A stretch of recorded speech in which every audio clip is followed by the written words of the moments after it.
நான் கவர் மாற்றிட்ட போல இருக்கு. மேட்ரஸ் ப்ரொடெக்டரா? ஆமாம் ஆமாம். உனக்கு கொஞ்சம் சேஞ்சு தேவையில்ல, படுத்தே இருக்கல, போர் அடிக்கக்கூடாது, கொஞ்சம் புதுசாக போட்டோம்னா கொஞ்சம் சேஞ்சாக இருக்கும், அதனால மாற்றிருக்கிறேன். இது எங்கேருந்து வாங்கினு வந்துப்பா சொல்லு பாப்போம். அது பெங்களூர்லேருந்து வாங்கினோம். வாங்கினா 1.5 மாதம் ஆயிடுச்சா? 1.5-2 மாதம் ஆயிடுச்சு. போடணுன்ட்டுன்னு ஆசை. இது அப்பயே போட்டுருந்தேன்னா நிம்மதியாச்சும் இருந்துக்கலாம். இப்படி ஆக்சிடென்ட் ஆகி போடணுன்னு இருக்கு. கரெக்டாக இருக்குங்க. கலர் தான் அழுக்காகுமோன்னு தெரியல, பார்த்துக்கலாம். இதுக்கு மேலே பெட் கவர் போடணும்ல, போட்டு காட்டு பாப்போம். பெட் கவரும் மாற்றிடலாமா? பெட் கவரும் புதுசாக போட்டுக்கலாம்.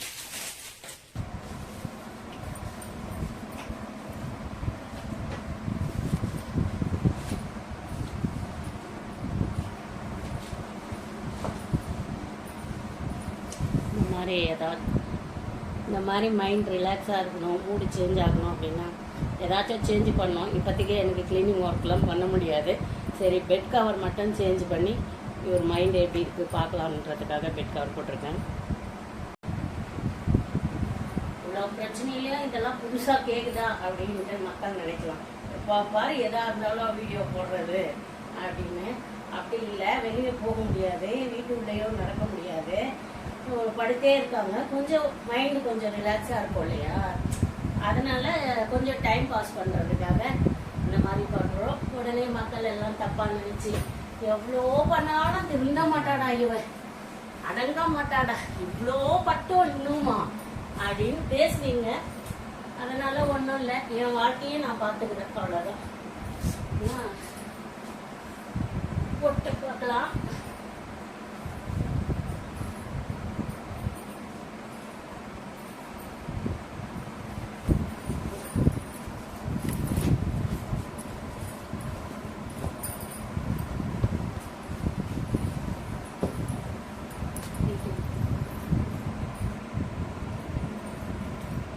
பெட் கவர் யாருக்கெல்லாம் பிடிச்சிருக்கு, என்ன மாதிரி யாரும் சிந்திப்பீங்க?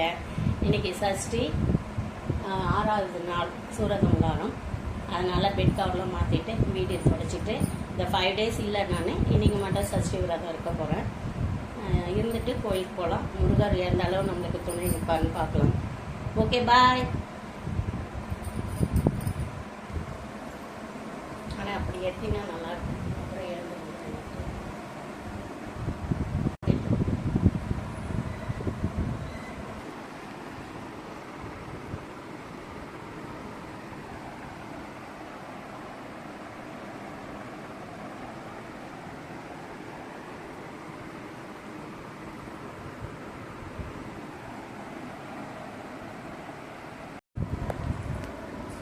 புது மாப்பா, புது மாப்பு. உனக்கு பெட்ட மாத்தன இல்லைங்க, எனக்கும் மைண்ட் செட் வேணும் வேலை செய்யறதுக்கு. அதனால புது மாப் பில்லோட காமிக்கிற பாருங்க. அடுத்து அடிஷ்னலா பல பொறுப்புகளை ஏத்துக்கிட்டு இருக்கேன், எக்ஸ்ட்ரா வேலை. இதெல்லாம் நீங்க பண்ணி கொடுப்பீங்க. எல்லாரும் சொல்றாங்க உங்களுக்கு கண்ணு பட்டிருக்கோன்ட்டு. கண்ணு பட வேண்டியதுதான். அதுக்காக கண்ணு மொத்தையும் எங்க மேல போட்டுட்டு கால கேட்பீங்க நீங்க.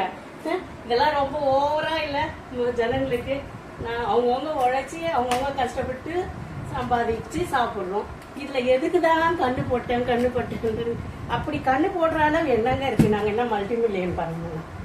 ரிலையன்ஸ் அம்பானியம் நம்ம மேல கண்ணு போடுற அளவு. லாஸ்ட்ல என்ன இப்படி ஆக்கிட்டீங்களே, போட ஆக்கிட்டீங்களே. இந்த காலை கொஞ்சம் காமிச்சிடுங்க ஜனங்களுக்கு. கண்ணு போட